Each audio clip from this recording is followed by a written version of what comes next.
എൻ്റെ മൈ കിറ്റൻസിലേക്ക് സ്വാഗതം. ഞാനുണ്ടല്ലോ, നമുക്ക് ഇന്നൊരു മുട്ട ഓംലെറ്റ് എങ്ങനെ ഉണ്ടാക്കിയെടുക്കാമെന്ന് നോക്കാം. അതിനേക്ക് വേണ്ടി ഞാനൊരു ഒരു ഒരു കോഴിമുട്ട കൊണ്ടുവന്നിട്ടുണ്ട്. അതിനെ നമുക്ക് പൊട്ടിച്ച് പതുക്കെ ഒരു ബൗളിൽ, എനിക്ക് ഇഷ്ടമുള്ള പോലത്തെ ഒരു ബൗളിലോട്ടിടാം. ഞാനിപ്പോൾ ഇതിനകത്തോട്ടിട്ട്, ഇതിനകത്ത് ഞാൻ 2 പച്ചമുളകാണ് എടുക്കുന്നത്. 2 പച്ചമുളക്,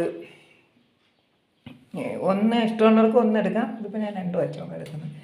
അപ്പം അങ്ങനെ ഇതിനെ കീറി വേണമെങ്കിലും അരിയാം കേട്ടോ. കീറി അരിയുമ്പം കുറച്ചും കൂടെ എരി വരും, നല്ല രസമാണ്.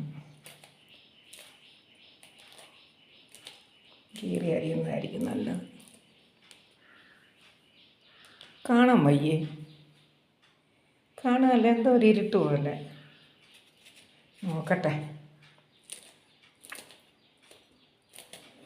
ഇതിന് പിന്നെ നമുക്ക് സവാള എത്രയാണ് വേണ്ടതെന്ന് വെച്ചാൽ അവരവരുടെ ടേസ്റ്റ് പോലെ. ഞാനൊരു പകുതി സവാള, കുഞ്ഞ് പകുതി സവാളയാണ് എടുത്തുകൊണ്ട് വന്നിരിക്കുന്നത്. അതിന് നമുക്ക് പതുക്കെ തൊലിച്ച്, ഞാൻ കഴുകിക്കൊണ്ട് വന്നിരിക്കുകയാണ് കേട്ടോ, തൊലിയോടെയൊക്കെ കൂടെ കഴുകിക്കൊണ്ട് വന്നിരിക്കുകയാണ്. അപ്പോൾ നമുക്ക് അതിന് പതുക്കെ തൊലിച്ചെടുത്ത് നമുക്ക് പതുക്കെ ഈ കയ്യിൽ ഞാൻ ഇത് ഉറയിട്ടിരിക്കുകയാണ്. നിങ്ങൾക്ക് പറ്റുമെങ്കിൽ ഇല്ലാതെ ചെയ്യാം.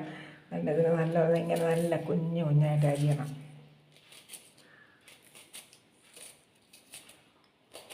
പിന്നെ ഇതിൽ കുറച്ച് ഉപ്പും കൂടെ ഒഴിച്ച് വേണം ഇളക്കാനായിട്ട്. ഉപ്പ് ഞാനിപ്പോൾ ഇവിടെ എടുത്തുകൊണ്ട് വന്നില്ല, ഉപ്പും കൂടെ ഒഴിക്കണം.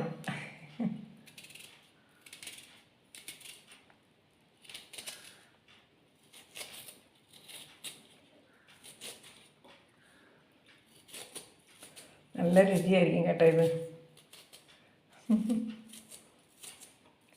മുട്ട ഓംലെറ്റൊക്കെ നല്ല ഭംഗിയായിട്ട് ഉണ്ടാക്കിയെടുക്കാൻ പറ്റും. കാണിച്ചു തരാം.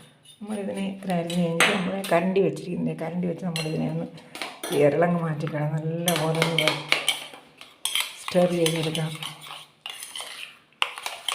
ഇതിൽ കുറച്ച് ഉപ്പും കൂടെ ഒഴിക്കണം, അത് നമുക്ക് ഒഴിക്കാം. നമുക്കിതൊന്നിട്ട് പൊരിച്ചെടുക്കാം കേട്ടോ. ഒന്ന് പൊരിച്ച് നോക്കാം എങ്ങനെ ഇരിക്കുന്നതെന്ന് നോക്കാമല്ലോ. അടുപ്പിലോട്ട് വെച്ച് നമുക്കൊന്ന് പൊരിക്കാം. മുട്ടയിലേക്ക് നമുക്ക് സ്വല്പം ഉപ്പ് ഒഴിച്ച് കൊടുക്കാം. ഇനി കാണിച്ചില്ലെന്ന് വേണ്ടത് അല്ലേ, കുറച്ച് ഉപ്പ് കണ്ട ഒഴിച്ചതിന് ശേഷം ഞാനിവിടെ ഒരു ഫ്രൈ പാൻ എടുത്തുകൊണ്ട് അടുപ്പ് കത്തിച്ച് വെച്ചിട്ടുണ്ട്.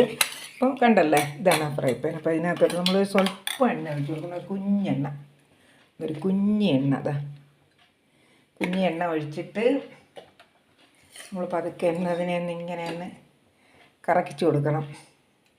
ഈ എല്ലായിടത്തും വരണ്ടേ. ഇപ്പോൾ നമ്മൾ ഈ മുട്ട വച്ചിരിക്കുന്നില്ലേ,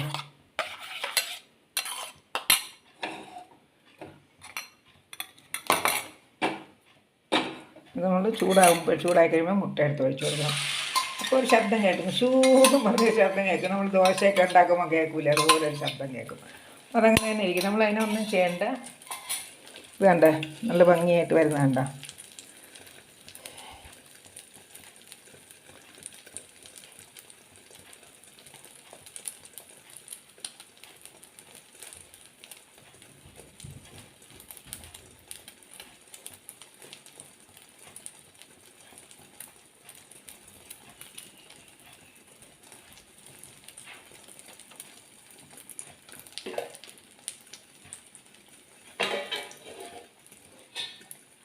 അത് നമുക്കതേ മറിച്ചെടുക്കാനായിട്ട് ഞാൻ ഇതാണ് എടുത്തിരിക്കുന്നത്.